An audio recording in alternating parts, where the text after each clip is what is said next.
ఎందుకంటే ఇక్కడ పోలీసు వాళ్ళు ఉంటారు, మీకు ఎరికే కదా. ఇంట్లో కూడా వాళ్ళలో ఇద్దరు ముగ్గురు ఉంటారు. ఎవరు వచ్చిండ్రు కొడంగల్కి వెళ్ళి ఎవరు వచ్చిర్రు పేర్లు రాసుకపోయి రేవంత్ రెడ్డికి ఎనికే వాళ్ళ ఎక్కడో వెనకెక్కడో ఉంటారు. వాళ్ళు పోయి రిపోర్ట్ ఇస్తారు. ఇచ్చినాక ఇక మీ లొల్లి మీ బొబ్బ చూసినాక రేవంత్ రెడ్డి నేను ఇవాళ చెప్తున్నా, యాద పెట్టుకోండి, 2025లో చెప్తున్నా, వచ్చే ఎలక్షన్లో రేవంత్ రెడ్డి కొడంగల్లో పోటీ చెయ్యడు రాసి పెట్టుకో. పక్కా పారిపోతాడు, మీ కాడ ఉండడు. ఎందుకంటే ఆయన ఎరికైపోయింది, తెలిసిపోయింది ఎంత కోపం ఉన్నది కొడంగల్లో, ఎంత ఉత్సాహం ఉన్నది, ఎంత జల్దీ నేను ఇంటికి పంపించాలన్న ఉత్సాహం ఉంది. ఆయనకు కూడా తెలుసు, మీకు కూడా తెలుసు. అందుకే రాష్ట్రానికి సీఎం రేవంత్ రెడ్డి కావచ్చు, కానీ కొడంగల్ సీఎం మాత్రం తిరుపతి రెడ్డి. అది మీకు కూడా తెలుసు, నాకు కూడా తెలుసు. అంతేనా? ఒక ఆగ్రా అయ్యాను, నీకు దండం పెడితే ఆగా సరే కొట్టుడు గుద్దుడు అంతా ఎక్కడ కొట్టాలని అడగకూడదు మాకు. కానీ అయితే ఇప్పుడు రాష్ట్రం అంతటా రేవంత్ రెడ్డి సీఎం, ఒక కొడంగల్లో తిరుపతి రెడ్డి సీఎం. మీరు చూడండి, ఒక వార్డు మెంబర్ కూడా కాదు ఆయన, సర్పంచ్ కాదు, వార్డు మెంబర్ కాదు, కౌన్సిలర్ కాదు, జెడ్పీటీసీ కాదు, ఎంపీపీ కాదు. కానీ కలెక్టర్లు వంగి దండం పెడుతుర్రు, అట్లాగే ఎస్పీలు వంగి దండాలు, ముంగట 2 కార్లు వెనక 2 కార్లు పోలీస్ కార్లు వేసుకొని రై అని తిరుక్కుంటా, జేబుల అన్నదమ్ములు ఇద్దరు ఒక్క పని మాత్రం ఉన్నది, జేబుల కత్తెర పెట్టుకొని తిరుగుతురు. ఏమిటి కత్తెర? జేబులు కొడుతుంది కాదు, అది పెద్దలో కొడుతురు, అది వేరే సంగతి. జేబుల కత్తెర పెట్టుకొని దేనికి తిరుగుతురు అంటే, కేసీఆర్ ప్రభుత్వంలో మనం కట్టించిన బిల్డింగులు, మనం కట్టించిన ఫ్లైఓవర్లు, మనం కట్టించిన బ్రిడ్జులు, మనం కట్టించిన ఎస్టీపీలు, వాటన్నిటికీ రిబ్బన్లు కట్ చేసుకుంటే మాత్రం తిరుగుతురు ఇద్దరు. నేను రేవంత్ రెడ్డి గారికి, తిరుపతి రెడ్డి గారికి చెప్తున్నా, జేబుల కత్తెర పెట్టుకొని తిరిగితే మంచిదే, కానీ కొద్దిగా కత్తెర అటు ఇటు అయితే డేంజర్ ఉంటుంది, జాగ్రత్త. ఎందుకంటే ఒక్క పని 22 నెలల ఒక్క మంచి పని చేసిరా, ఒక్కటంటే ఒక్కటి. ఎన్ని కథలు చెప్తిరి, ఎన్ని గ్యారంటీ కార్డులని అవని. అందుకే ఒక పని చేసిన, జర ఆగుర్రా బై, ఇక్కడ లొల్లేంది మీరు, జర చెవుల జోరిగా లెక్క ఇక్కడ లొల్లేందిరా అయ్యా ఆగురు. ఇగో ఇవాళనే మీ చేతికి ఒక మంచి బ్రహ్మాస్త్రం ఇస్తా ఉన్నాం. మీకు నరేందర్ రెడ్డి గారు కొట్టి ఇంటింటికి వంచుతాడు. కాంగ్రెస్ వాళ్ళు గ్యారంటీ కార్డులు కొట్టిరు, యాదికుందా మీకు?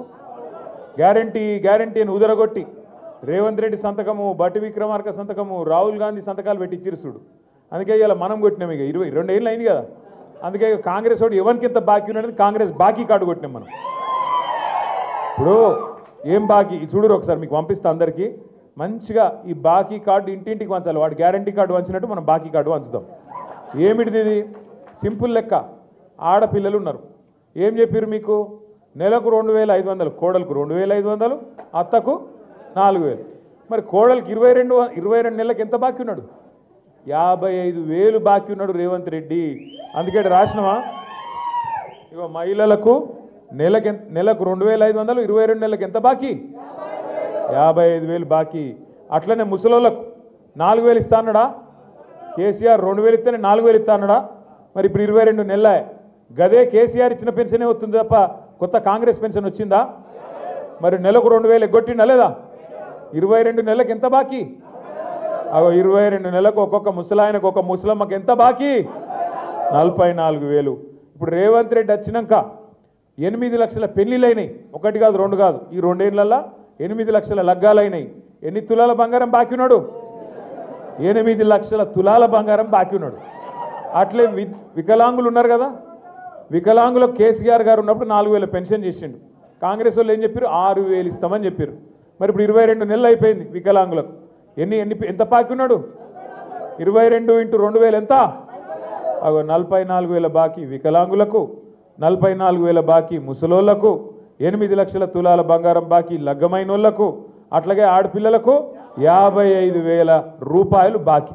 రేపు కాంగ్రెస్ వాళ్ళు వస్తారు ఇంటింటికి, అక్క, చెల్లె, అమ్మ, వదినే, ఇక రకరకాల వరుసలు, కోడలు, బిడ్డ, అన్ని వరుసలు చెప్తారు. అన్న, తమ్మి ఏం చేయరంటే మీరు ఈ కార్డు అని ముంగట పెట్టుర్రి, కొడుక ఈ బాకీ కట్టురా పోయి, ఇక తర్వాత మీకు తమ్ముచ్చట 100 రోజుల్లో చేస్తానో కదా, 700 రోజులు అయిపోయింది కదా, 100 రోజులు అంటివి 700 రోజులు అయిపోయాయి.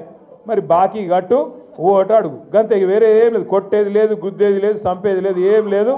ముంగట కార్డు పెట్టు, ఈ బాకీ కార్డు మాట్లాడరా బిడ్డ అని చెప్పి కాంగ్రెస్ వాడు ఇంటికి ఓటు అడగతందుకు రాగానే వాని చేతిలో కార్డు పెట్టాలి. ఇంటింటికి కార్డు వంచుదామా?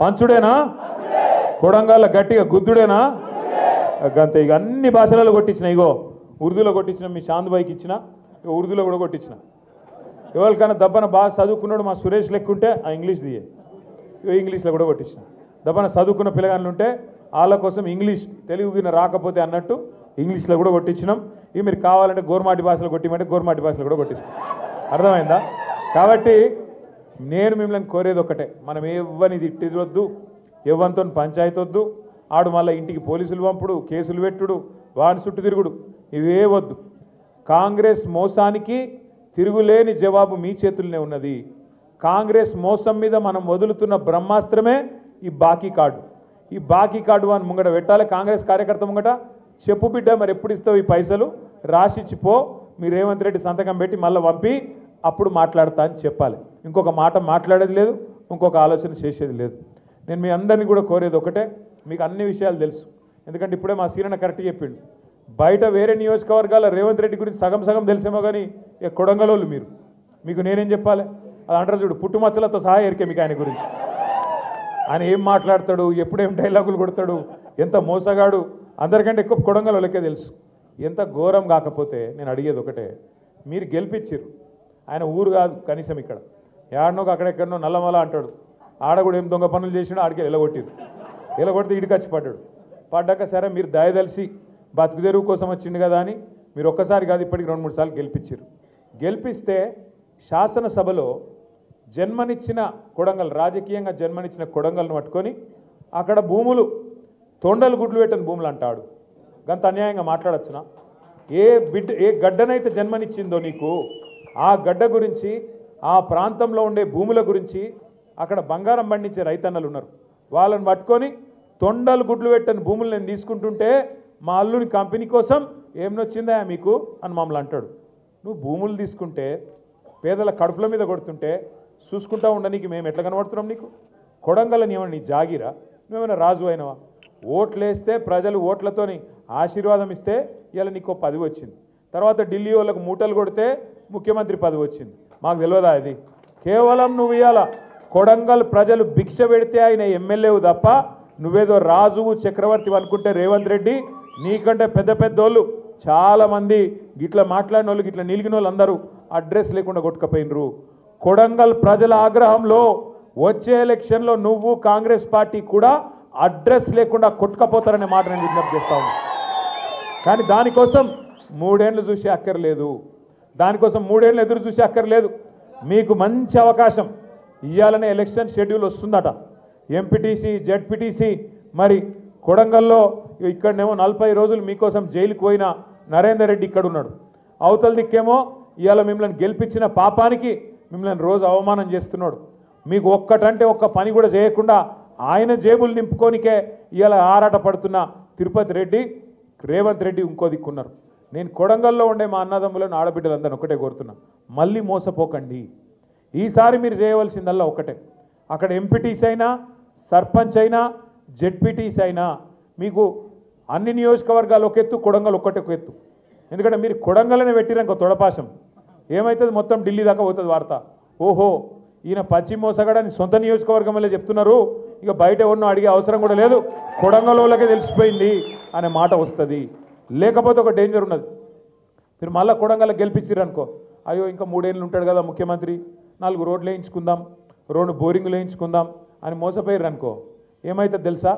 ఆయన ఏమనుకుంటాడు తెలుసా రేవంత్ రెడ్డి వీళ్ళంతా పిచ్చోళ్ళు వీళ్ళకు 2 ఏళ్ళు నేను ఏం పని చేయకపోయినా ఆడపిల్లలకు 2500 ఇవ్వకపోయినా నాకే ఓట్లు వేస్తున్నారు ముసలోళ్ళకు 4000 పెన్షన్లు ఇవ్వకపోయినా నాకే ఓట్లు వేస్తున్నారు రైతులకు రైతు బంధు ఎగ్గొట్టినా నాకే ఓట్లు వేస్తున్నారు అట్లాగే బోనస్ ఎగ్గొట్టినా నాకే గుద్దుతున్నారు ఇక మరి వీళ్ళకి ఇచ్చేం లాభం ఇవ్వకపోతే ఏం లాభం ఏం కాదు నా మోసం ఇట్లే నడుస్తుందని చెప్పి ఆయన మోసం చేసుకుంటూ పోతూనే ఉంటాడు తప్ప ఉన్నవి కూడా కొడతాడు ఉన్న రైతు బంధు కూడా పోతుంది ఎలక్షన్ల తర్వాత యాద పెట్టుకోండి మీరు నేను చెప్పేది ఇవాళ ఈ ఒక్క ఎలక్షన్ కోసమే చూస్తాడు ఆయన ఎందుకంటే ఆయన కేసీఆర్ ఉన్నప్పుడేమో మనం నాట్లేసేటప్పుడు పడుతుండే పైసలు రైతు బంధు పైసలు రేవంత్ రెడ్డి వచ్చినాక ఓట్లు వేసేటప్పుడే పడతాయి పైసలు తప్ప తర్వాత పడాయి పార్లమెంట్ అప్పుడు ఒక తాప పంచాయతీ ఎలక్షన్ అక్కడ ఒకసారి ఇక తర్వాత మళ్ళా రైతు బంధుకు రామ్ తప్ప మళ్ళీ మాత్రం రానే రాదు యాద పెట్టుకోండి ఇవాళ నేను చెప్పేది గుర్తుపెట్టుకోండి ఎట్లా కటింగ్ పెట్టాలన్నా చూస్తున్నాడు ఆయన ఏ స్కీమ్లో ఎట్లా కటింగ్ పెట్టాలి ఎట్లా కోసేయాలి అన్నది తప్ప పేదల కడుపు నింపాలన్న ఆలోచన కానీ సోయి కానీ ఆయనకు లేదు.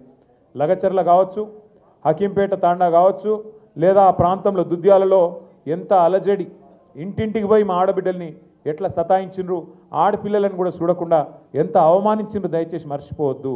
వాళ్ళకు జరిగిన అవమానం వాళ్ళకే జరగలే. మీ కొడంగల్ నియోజకవర్గంలోని మన తెలంగాణ రాష్ట్రంలోని ప్రతి ఆడబిడ్డను వాళ్ళు అవమానించినట్టే తప్ప ఇంకోటి కానే కాదు. ఈ ఎలక్షన్తోని, ఈ వచ్చే పంచాయతీ ఎలక్షన్తోనో లేదా అక్కడ చేసే జెడ్పీటీసీ ఎంపీటీసీ ఎలక్షన్తోనో మీకు ఒక మంచి అవకాశం ఇది. కాంగ్రెస్ వాళ్ళు తొవ్వకు రావాలంటే, కాంగ్రెస్ వాళ్ళ కుక్కతోక వంకర అనే బుద్ధి మారాలంటే వాళ్ళకి ఇప్పుడే మోక మీద దొరుకుతారు. ఇప్పుడు తప్పించుకున్నట్టు ఇంకా 3 ఏళ్ళు మళ్ళీ దొరకరాలు. ఇప్పుడు గట్టిగా గుద్దితే ప్రతి మండలం, బొమ్మరాజ్పేట కావచ్చు, కోస్గి కావచ్చు, దౌలతాబాద్ కావచ్చు, దుద్యాల కావచ్చు, కొడంగల్ కావచ్చు, మద్దూరు కావచ్చు, మీరిగిన గట్టిగా గుద్దితే సౌండ్ ఢిల్లీలో వస్తుంది. ఇక్కడ స్విచ్ చేస్తే, ఇక్కడ కొడంగల్లో మీరు స్విచ్ చేస్తే లైట్ రాహుల్ గాంధీ ఇంట్లో వెలుగుతుంది. అర్థమైందా? ఇక్కడ బంద్ అయితే అక్కడ బంద్ అవుతుంది, ఇక్కడ లైట్ బంద్ అయితే అక్కడ బంద్ అవుతుంది. అడగరా ఏం రాబాయి, నువ్వు సొంత కాన్స్టిట్యున్సీలనే గెలిచేటట్లేవు, నువ్వు రాష్ట్రం ఏం గెలుస్తావు, ఏం నడుపుతావు, ఇక పైసలు మాదేస్తున్నావు కానీ మిగతా ఏం లేవు, ప్రజలలో మొత్తం కథం అయిపోయినావు అని చెప్పి వాళ్ళే బంద్ పెట్టే కథ వస్తుంది. దయచేసి మిమ్మల్ని కోరేది ఒకటే, ఈ బాకీ కార్డు ఇంటింటికి తీసుకుపోండి, ఇంటింటికి పోవాలా. అదే మీ అస్త్రం. మీరు వేరే పాంప్లెట్ కొట్టే అక్కర్లేదు, మీరే ఇంకోటి ఏం చెప్పే అక్కర్లేదు. కాంగ్రెస్ వాళ్ళ మోసమే మీ అస్త్రం అవుతుంది, యాది పెట్టుకోండి. ఎంత దుర్మార్గుడు రేవంత్ రెడ్డి అంటే మీకు ఒక్క ఉదాహరణ చెప్తే దాంతో మీకు అర్థమవుతుంది. ఆయనకి ఏమున్నదంటే ఎంతసేపు ఈ 5 ఏళ్లలో పైసలు ఎట్లా సంపాదించాలి, తిరుపతి రెడ్డి లేకపోతే ఆయన కుటుంబం అంతా పంచిచ్చిండు మంచిగా. కలెక్టరేట్లను కూడా పంచిచ్చిండు. ఒకడు సంగారెడ్డి కలెక్టరేటు, ఒకడు రంగారెడ్డి, ఒకడు వికారాబాదు, ఇంకోడు మేడ్చలు. భూముల దందాలలో పడ్డారు అందరు. ఒకటే పని, ఇంకో పని లేదు పాడలేదు, కమిషన్లు, భూముల దందాలు. ఎంత దుర్మార్గుడు అంటే ఈ కమిషన్ల కోసం, పైసల కోసం మూసీ ప్రాజెక్టు చేస్తాను మొదలుపెట్టిండు. మూసీ ప్రాజెక్టు 1,50,000 కోట్లు, 1,50,000 కోట్ల రూపాయలతోని మూసీ ప్రాజెక్టు చేస్తాను మొదలుపెట్టిండు. మొదలు పెడితే మొత్తం వాళ్ళందరూ ఇల్లు కూలగొడతాను మొదలైండు. ఇక 16,000 ఇండ్లు ఉండే పేదవాళ్ళకి బుల్డోజర్లు పంపి వాటి మీద పెయింటింగ్లు వేసుడు మొదలుపెట్టారు. వాళ్ళంతా లైన్ కట్టి మన తెలంగాణ భవన్కు, మన పార్టీ ఆఫీస్కి వచ్చి, అన్న మీరే మమ్మల్ని కాపాడాలంటే మేమందరం పోయినాం, చూసినాం. చూసి ఏం చెప్పినామంటే రేవంత్ రెడ్డికి, కేసీఆర్ ప్రభుత్వం ఉన్నప్పుడు 16,000 కోట్లల్లో మూసీ ప్రాజెక్టు చేస్తామని చెప్పి మొత్తం రిపోర్ట్ తయారు చేసినాము. నీకు 10 రెట్లు ఎట్లా పెంచినావు రేటు? 16,000 కోట్లలో అయిపోయేదానికి 1,50,000 కోట్లు ఎందుకు అవుతుంది నీదు? వీళ్ళందరూ ఇండ్లు కూలగొట్టే అవసరం ఏమున్నది? పక్కకు బందోబస్తుగా గోడ కట్టి వాళ్ళని బచాయించి యువతలకెళ్ళి చేయొచ్చు ప్రాజెక్టు. అట్లనే మేము తయారు చేసినాం, నువ్వు కూడా అట్లే చేయి, తక్కువ ఖర్చులా అయిపోతుంది. నీ దగ్గర పైసలు లేవు అంటున్నావు, ఏది అడిగినా కూడా పైసలు లేవు, ఏది అడిగినా కూడా నాకు అప్పు పుడతలేదు అంటున్నావు. కాబట్టి ఏది అడిగినా కూడా చేసే అవకాశం ఉంటే ఎందుకు వేస్తున్నావు అని చెప్పి లొల్లి పెట్టినాం. లొల్లి పెడితే కొన్ని రోజులు బంద్ పెట్టినట్టు పెట్టిండు. ఎంత కిరాతకుడు అంటే ఇవాళ ఏం చేసిండు ఎరికేనా? ఎప్పుడన్నా వాన పడితే ఇట్లనే 1908లో, ఈరోజు కాదు 1908 అంటే 117 ఏళ్ళ కిందట హైదరాబాద్కు వరదలు వచ్చినాయి మూసీలో. అప్పుడు నిజాం ఉండే. నిజాం ఏం చేసిండు, మళ్ళీ ఎప్పుడు ఇట్లా రావద్దు హైదరాబాద్కు వరదలు అని చెప్పి ఆ మూసీ మీద 2 చెరువులు కట్టిండు పెద్దవి. గండిపేట అంటాం చూడు మనం, ఉస్మాన్ సాగర్, హిమాయత్ సాగర్, ఆ 2 చెరువులు కట్టిండు. కట్టి ఎందుకు కట్టిండు? అవి బ్యాలెన్సింగ్ రిజర్వాయర్లు అంటారు వాటిని. పైకి వెళ్ళి వరద వచ్చినా అందులో ఆపుకొని, నీళ్ళు ఆపుకొని కిందికి మెల్లమెల్లగా ఇడ్చుకుంటూ పోతే కిందికి సిటీ మునగది. అంటే ఏం చేయాలి? వాతావరణ శాఖ కూడా చెప్తాడు, వచ్చే వారం పెద్ద వర్షం, రేపు ఎల్లుండి పెద్ద వర్షం పడేటట్టు ఉంది అని చెప్తారు. చెప్తే ఏం చేయాలి గవర్నమెంటు? ముందు ఆ చెరువు మొత్తం ఖాళీ చేయాలి, సగం అన్న ఖాళీ చేయాలి. దబ్బన వర్షం పడితే కూడా పైకి వెళ్ళి నీళ్ళు వస్తే కూడా సిటీ మునిగిపోకుండా, కింద పేదోళ్ళకి ఇబ్బంది కాకుండా ఆ చెరువుల నీళ్ళు ఆపుకుంటాం. ఒక్కొక్క గేట్ ఎత్తి కిందికి మెల్లమెల్లగా ఎత్తిమినాన్గా కిందికి నీళ్ళు ఇడిచిపెడతాం. ఎవడైనా చేసేది కదే. అది అయినా ప్రభుత్వాలు కూడా అధికారులు చేయాలి. కానీ రేవంత్ రెడ్డి ఎంత కిరాతకుడు అంటే, నిన్న కావాలని తెలుసు ఆయనకు, నిన్న క్లౌడ్ బర్స్ట్ ఉంది, వర్షం పడుతుందని వాతావరణ శాఖ చెప్పింది. చెప్తే కూడా కావాలని మూసీ ప్రాజెక్టు చేయాలంటే ఆడ ఇండ్లు మునగాలి. నేను అనుకున్నట్టు మూసీలో 1,50,000 కోట్లు కొల్లగొట్టాలంటే వీళ్ళని ముంచాలని చెప్పి చెరువు ఖాళీ చేయకుండా కావాలని అట్లనే నింపిపెట్టి ఇవాళ ఎగ్దం ఒకటేసారి 15 గేట్లు ఎత్తిండ్రు. ఎత్తవరకు ఏమైంది? ఇలా ఇమ్లీబాన్ బస్ స్టాండ్ మొత్తం మునిగిపోయింది. మొట్టమొదటిసారి చరిత్రలో ఇమ్లీబాన్ బస్ స్టాండ్కి ఎప్పుడైనా నీళ్ళు వచ్చినాయి ఇదివరకు? మనం పోలేదా ఇమ్లీబాన్ బస్ స్టాండ్? చూడలేదు ఇదివరకు. ఇవాళ అది కూడా మునిగింది. ఎందుకు? ఒక్కటే కారణం. ఏం చెప్పదలుచుకున్నాడు రేవంత్ రెడ్డి? మీరు మూసి అద్దంటున్నారు కదా, నేను చేయాలనుకుంటే ఇక చూసినావా పేదోళ్ళను ముంచి ఇడికెళ్ళి ఎలగొట్టి అట్లనన్నా చేస్తా అనేందుకు ఇలా అంతా కిరాతకంగా ప్రవర్తన చేస్తూ ఉన్నాడు. నేను మిమ్మల్ని కోరేది ఒకటే, గుర్తుపెట్టుకోమని చెప్పేది కూడా ఒకటే. మీకు ఇవాళ మొత్తం 90% పని పూర్తి చేసిండు కేసీఆర్. శ్రీశైలం దగ్గర నీళ్లు తీసుకొని మొత్తం రిజర్వాయర్లన్నీ పూర్తయినాయి. నార్లాపూరు, కరివేన, అట్లాగే మధ్యలో వట్టెం, పైకి వస్తే ఉద్దండాపూర్, అన్ని రిజర్వాయర్లు పూర్తయినాయి. ఏదుల మధ్యలో వరుసగా 5 రిజర్వాయర్లు పూర్తయినాయి. మొత్తం పంప్ హౌజులు తయారైనాయి. ఒక పంపు కూడా మనం చాలు చేసినాం, నీళ్లు కూడా ఎత్తుడు స్టార్ట్ చేసినాం. ఎట్లయితే గోదావరి మీద కాళేశ్వరం కట్టిండో కేసీఆర్, కృష్ణ మీద కూడా పాలమూరు రంగారెడ్డి ఎత్తిపోతల పథకం శ్రీశైలంలోకి వెళ్ళి నీళ్ళు తీసుకొని ఆడికెళ్ళి కొల్లాపురంకి వెళ్ళి మొదలు పెడితే కొడంగల్ యువతల దాకా మీకు రంగారెడ్డి జిల్లా దాకా నీళ్లు తెచ్చే ప్రాజెక్టు పాలమూరు రంగారెడ్డి ఎత్తిపోతల పథకం. అందులో మీ కొడంగల్ తాలూకాకు నారాయణపేట కొడంగల్ కలిపి 2 లక్షల ఎకరాలకు నీళ్ళు ఇచ్చే సౌలత్ అందులో ఉన్నది. రేవంత్ రెడ్డి ఏం చేసిండు ఎరికేనా? ఇవాళ అది వద్దట. 90% పూర్తయిన ప్రాజెక్ట్కి ఏమో వాళ్ళ మామ పేరు పెట్టిండు, జైపాల్ రెడ్డి పేరు పెట్టుకున్నాడు. పేరు మాత్రం పెట్టుకున్నాడు. పెద్ద మనిషి మహేంద్రనాథ్ పేరు ఇంకోళ్ళ పేరు పెట్టినా బాగుండు.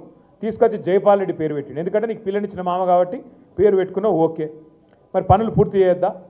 10% పనులు పూర్తయితే ఇలా కొడంగల్కి ఈపాటికి నీళ్ళు వస్తుండే. 2 ఏళ్ళు సరిపోలేదా నీకు? మొత్తం పాలమూరు జిల్లా 90% కేసీఆర్ పని చేసిపోతే ఒక 10% పని పూర్తి చేయడానికి నీకు చేయలు వస్తలేవు. ఎందుకంటే ఆ 10% చేస్తే కేసీఆర్కి పేరు వస్తుంది కాబట్టి అది చేయడట. ఏం చేస్తాడు? చేయకుండా జూరాలకేంచి నీళ్ళు తెస్తాడట నారాయణపేట కొడంగల్కు. జూరాల్లో ముందే నీళ్లు లేవు. మీద కర్ణాటక కూడా ఆల్మట్టిలో వాడు డ్యామ్ పెంచుతున్నాడు పైకి 5 ఫీట్లు. ఒక్క డ్యామ్ ఆల్మట్టి డ్యాము 5 ఫీట్లు పెంచుతున్నారు. అక్కడ 70,000 కోట్లు ఖర్చు పెడతారంట వాళ్ళు 5 ఫీట్లు పెంచనీకే. ఆడ మొత్తం అడ్డం పెడితే కిందికి కృష్ణానది నీళ్ళు ఒక సుక్క కూడా కిందికి రాదు.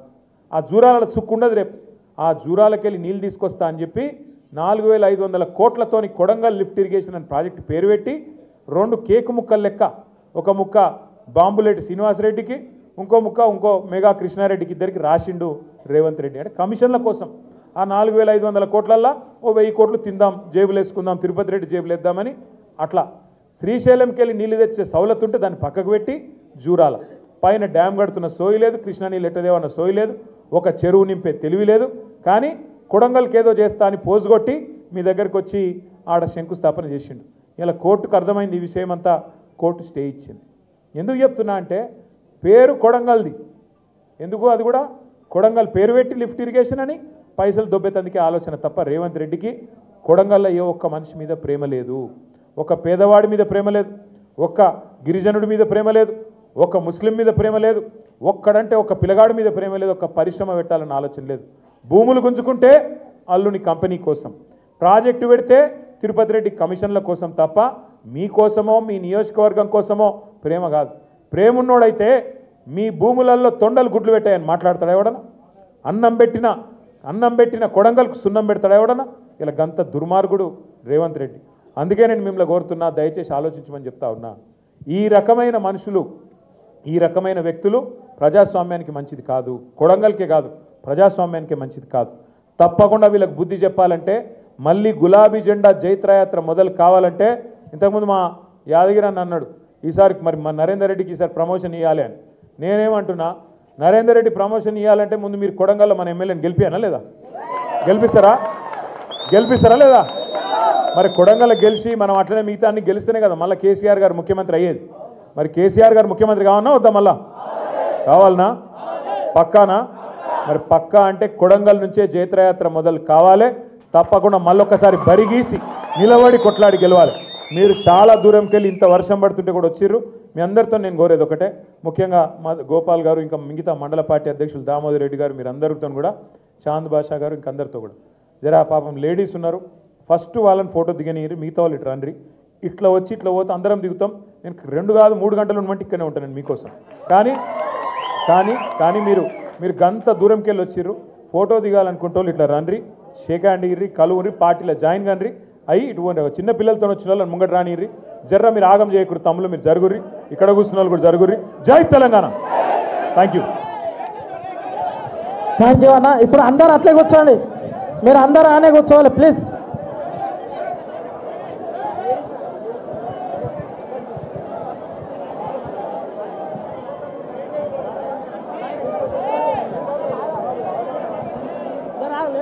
అన్నా దయచేసి అందరు దిగాలి జెంట్స్ ప్లీజ్. మీరు కూర్చోవాలన్న మండల్ వైజ్గా పిలుస్తాం. మీరు అందరు రావాలి. దొబ్బులాడితే మీరే ఖరాబ్ అవుతారు. లైన్గా రావాలి. మండల్ వైజ్గా చెప్తాం. లక్కచెర్ల డిఆర్ఎస్ విష్ణు